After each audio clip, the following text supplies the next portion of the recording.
going to move on to a ragtag team of engineers, divers and rev-heads that have banded together to smash 2 world records and create a new Aussie legend. They rebuilt a beat-up 1978 Toyota Landcruiser with an electric motor so it could drive underwater, dubbing it the Mudcrab.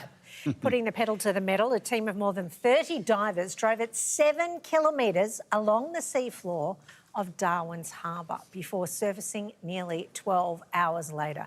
The brains behind the project, Tom Lawrence, is with us this morning. It is great to have you here. Oh, my God. Yeah, amazing. This is the most unreal, amazing thing. What possessed you to try this? It was one of those ideas that just sort of got away from us. I think there weren't any adults in the room and we just kept playing with our toys for too long. And, yeah, 6 months went really quickly and all of a sudden we had this car that could drive underwater. Amazing, amazing. But what could possibly go wrong? You turn it into an electric car and then you put it underwater. Isn't that what you don't do? It's like throwing a toaster in the bathtub. Exactly.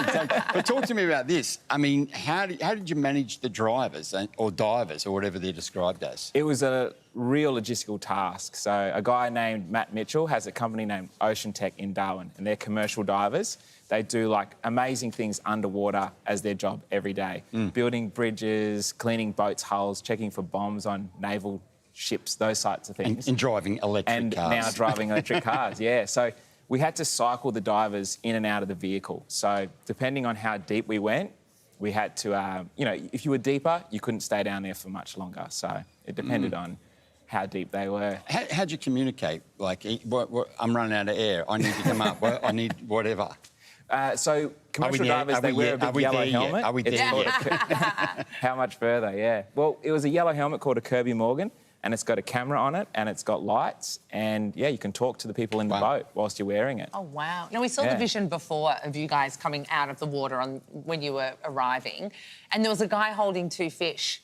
Did you catch a couple of fish on the way or how did he have the fish? There's a few rumours on how those fish were caught, but one of the guys in the dive team, he's got a nickname Rainbow Fingers, and apparently the fish will come and chew on his fingers whilst he's driving along and he can catch them. It's like the Rain Man. That's the rumour. Yeah. Oh, I can't wait. I want to look at his fingers. I want to see what's so special about it, see if we feel like nibbling on them. So did you have any problems? Were there any hiccups? Heaps of problems. Right, yeah, good. For like 6 months. But on the actual run? On the actual day, the biggest issue we had was getting bogged. So the sandy floor of Darwin Harbour is really firm and great to drive along, but in certain segments it just is like quicksand and the whole car would just drop down, like mud would be coming over the bonnet. What did you have in the tyres? Because I'm guessing it wasn't air. Wasn't air.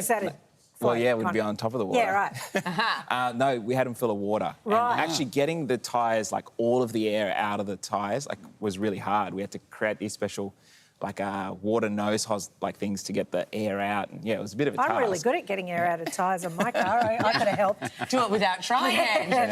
When you say that you got... Sorry, no, Baz. you go. I was just going to say, when you say that you... Did we just become best friends? When you said that you got bogged, how do you get out of that situation? Did you have to invent another electric car of a family of 4? Of a man that didn't know how to actually get you out, that you asked for a tow and he looked at his wife, you know, demasculated, or what? So it's sort of like any forward driving trip on the land, but we were underwater, so winching, towing. Really? We had a boat, so we'd sort of put a line down and pull it out of the bog and keep on driving. At the bottom of Darwin Harbour, there's these giant gas pipes that pump LNG gas out to the sea, and we had to get over those. We weren't allowed to touch them. Yeah, no. So we had the boat, we had like a crane, and we like lifted the car up over the gas pipes, and then we dropped it back down and kept on driving. What sort of magic confidence did you guys have to even try this? Were you pretty confident on the day? Liquid confidence, I think, is the... But normally those ideas never happen. Is it the liquid that inspired this as well? What inspired you? This had to start in a bar somewhere. Well, yeah, pretty much. Like, so Luke Purdy, Taylor Smith and myself, we make a show called Aussie Salvage Squad for one of the networks.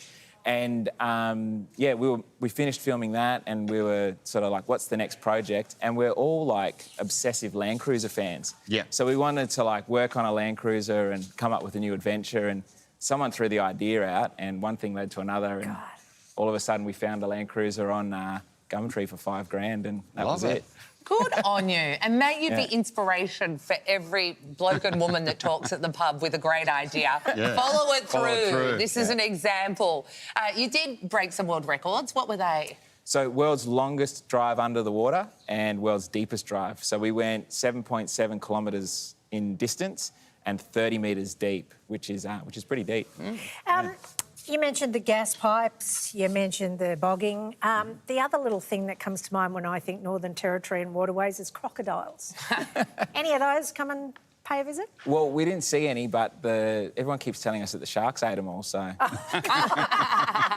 Very good, very good. Start to finish, how long did the project take? So we were all kind of like doing a bit of a round robin. We thought maybe 4 to 6 hours, and, you know, people were sort of long end of it were saying 6.5 hours. We were 12 and a half by the time we finished, so it was a long day, yeah. So where are you going to take the Landcruiser next? Outer space?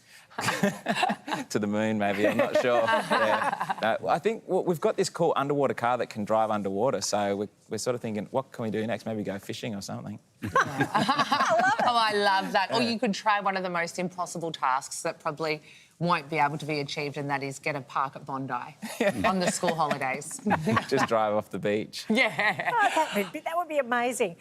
Thank you so much for coming on today. Thanks for having us, guys. It's the most brilliant thing. Love it. Just incredible.